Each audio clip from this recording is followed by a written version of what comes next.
ছাগলটাকে কি দিনের বেলায়ও কোনো কারণে বর্ষাকাল হইতে পারে, তো এরকম একটা সিচুয়েশনে কি ঘরের ভেতর রাখা যাবে? রাখলে কি কি ক্ষতি হইতে পারে?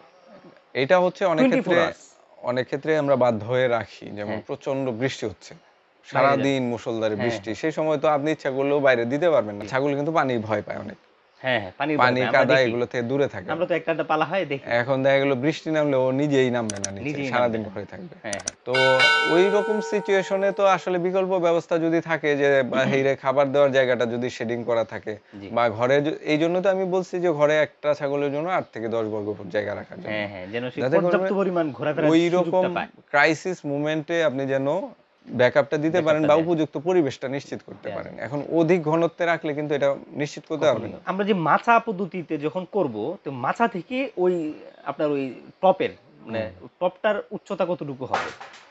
কতটুকু হইলে কম হয়ে যাবে, কতটুকু হলে বেশি হয়ে যাবে? কারণ এখানে তো তাপমাত্রার একটা ব্যাপার থাকে। গ্রাউন্ড যদি পাকা করেন হ্যাঁ, তাহলে ৪ ফিটের উপরে দিলেই এনাফ। এনাফ। আর যদি গ্রাউন্ড কাঁচা থাকে সেক্ষেত্রে ৬ ফিট, ৫ ফিট বা ৮ ফিট দিতে পারলে আরো ভালো, আরো যাতে ভালো। নিচ দিয়ে ভেন্টিলেশনটা ভালো হয়। আচ্ছা। পাশাপাশি হচ্ছে যে নিচে যে আপনার হচ্ছে গিয়ে মলমূত্র এগুলো পড়বে, সেখানে অ্যামোনিয়া গ্যাস-ট্যাস হলেও সেটা কিন্তু শেডে ওঠার সুযোগ পাবে না। এটা আচ্ছা। হচ্ছে মাচার এটা নিচের কতটুকু বিষয়টা। উচ্চতা উঠে? এটা কতটুকু উঠে? এটার কি কোনো সায়েন্টিফিক আছে এটার এইটা কি? হচ্ছে বাতাস না আসলে তো উঠতেই থাকবে আবদ্ধ জায়গায়। আচ্ছা, হ্যাঁ। কারণ গ্যাস হলো হালকা। হালকা। সায়েন্স আপনার জানতে হবে লাইভ স্টক জি, করলে। জি, জি। গ্যাসটা কিন্তু হালকা। আর গ্যাস উপরে উঠবেই। হ্যাঁ। বাতাসের থেকে গ্যাসের মানে ওজন কম। ওজন কম, হ্যাঁ। যে কারণে এটা সবসময় উপরে উপরের উঠবে। দিকে যায়। জি। চারদিকে আবদ্ধ থাকলে উপরে উঠতে থাকবে। এরপরে আসি হচ্ছে মেঝে থেকে। মানে জি। আপনার দেখা গেল যে যে পাটাতন যেটা, জি, তার ফ্লোর যেটা। থেকে উপরে হাইটটা মিনিমাম ৮ থেকে ১০ ফিট। বেশি দিতে পারলে ভালো। ৮ আচ্ছা, ফিটের কমে যেন না হয়। আচ্ছা। এখানে ১০ আমরা যে ফিটের উপরে দিতে পারলে বেস্ট। জি, জি। তাহলে যেটা হবে টেম্পারেচার মেইনটেইনটা সহজ হবে। চমৎকার হবে তখন। যেমন ধরেন শীতে হোক বা গরমে হোক, আপনার টেম্পারেচারটা মেইনটেইন করা ইজি হবে। আমরা যে পর্দা ব্যবস্থাপনাটা করব, এটা তো অবশ্যই কাপড় দিয়েই করা, এটাই মনে হয় বেটার হবে। ত্রিপল বা ওই পলিথিন যেটা থাকে, এটা তো আসলেই পরে ওই যে গ্যাসগুলো জমে যায়, বাতাসটা ফ্লো হয় না, বের হয় না। এটা এই ব্যাপারে আপনার কি অভিমত? এটা হচ্ছে সবচেয়ে বেস্ট হচ্ছে চটের বস্তা ব্যবহার করা। চট। চট। আচ্ছা, চটটাতে চমৎকার। এটা ছোট, তো আমার ছোট মাথায়ই ছিল না। চটটাতে কিন্তু ছোট, ছোট মানে ছিদ্র আছে। ছিদ্র থাকে। ছোট, আচ্ছা, ছোট সেল থাকে যেগুলো আচ্ছা, থেকে ভেন্টিলেশনটা ভালো হয়। চারদিকে ঢেকে রাখলেও সমস্যা হয় না। আচ্ছা। কিন্তু চটে একটা অসুবিধা, সেটা হচ্ছে এটা টেকসই হয় না। হ্যাঁ, দেখা গেল যে সর্বোচ্চ হয়তো ১ বছর বা ২ বছর ব্যবহার করবেন। এর মধ্যেই ওই বৃষ্টি বা অন্যান্য ইয়ার কারণে পানি-টানি নষ্ট লাগলে হয়ে ওটা যায়। পচে নষ্ট হয়ে যায়। মানে প্রতি ২ বছর পর, পর আপনার চেঞ্জ করতে হবে।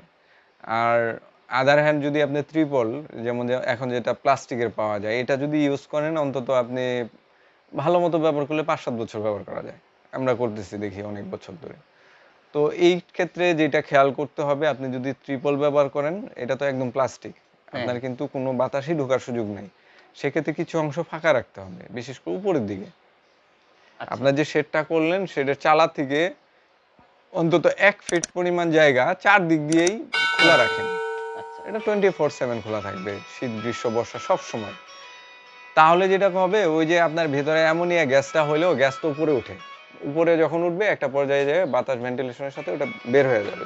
এটা আমি এটা বলতে করতে হবে চাচ্ছিলাম, আরকি। এখন আমি যদি ওই আমার যে মেঝে বা ফ্লোর থেকে ওই এটা ৯ ফিট দিলাম কথার হুম, কথা। তো এই ৯ ফিটের মধ্যে আমি যদি উপরে ১ ফিট ছাড়বো, এই হুম। যে ১ ফিট ছাড়বো, তাহলে তো আমি একদম মেঝে থেকে নিয়ে একদম আমার ইয়া পর্যন্ত এই চাল পর্যন্ত এই পুরাটাই নেট দিতে হবে তাইলে।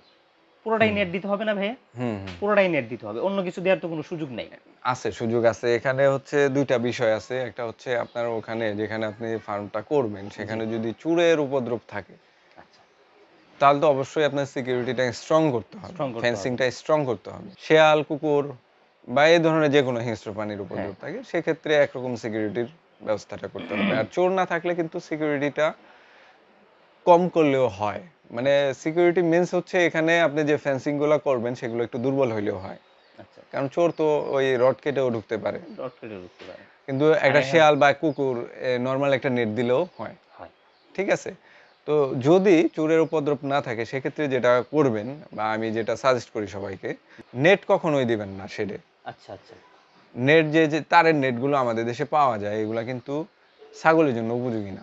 আচ্ছা, তারের যে নেটগুলো আছে যেই thickness-এরই দেন, ওগুলা আসলে টেকসই হবে না। আচ্ছা। কারণ ছাগল যেটা ও করে কি পা উঠায় দিবে, কামড়াবে, করবে, এই নেট ঘষাঘষি মেট করে। সব নষ্ট করে ফেলবে। জি, জি।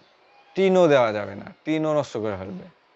এটার একমাত্র মানে বিকল্প হচ্ছে গিয়ে আপনি হয়তো বাঁশ, মোটা মোটা বাঁশ বা আপনার যেটা সহজলভ্য হয় বাঁশ অথবা কাঠ, এগুলো দিয়ে চারদিক দিয়ে দেখা গেলো 6 ইঞ্চ গ্যাপ করে করে দিয়ে, বা নিচের দিকে একটু ঘন দিলেন, 6 ইঞ্চ করে দিলেন, উপরে 1 ফিট দূরে দূরে দিলেও হবে।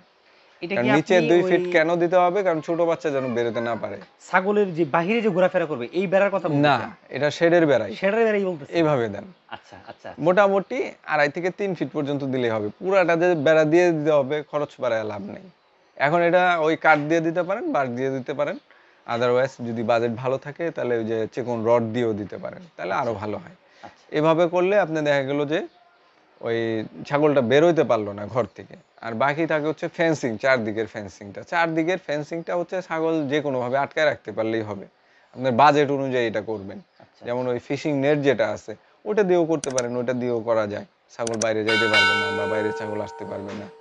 ওই জায়গাটা, ঘোরাফেরা জায়গাটা। হুম, হুম। এটা এভাবে করতে পারেন। কিন্তু নেট দিয়ে দিয়ে লাভ নাই, ছাগল এটা নষ্ট করে ফেলবে। এটা আচ্ছা, আচ্ছা। মুরগির জন্য প্রযোজ্য, ওই ছাগলের জন্য না। প্লাস্টিক এটা তো আরো দ্রুত নষ্ট করবে হ্যাঁ, তাইলে। ওগুলা টিকবে না। ঠিক। খামোখা পয়সা নষ্ট করে লাভ নাই। আপনি ওই রড দিয়ে দিছেন। হ্যাঁ, হ্যাঁ। আমাদের আগের সেটটাতে ওই নেট ছিল। পরে এখন যেটা করছি আমরা এটাতে পিছনের কিছু অংশ আছে দেওয়াল, ইটের দেওয়াল। আর হ্যাঁ, ফ্রন্টের পুরাটাই হচ্ছে আপনার এই রড দিয়ে রড দেওয়া। দিয়ে।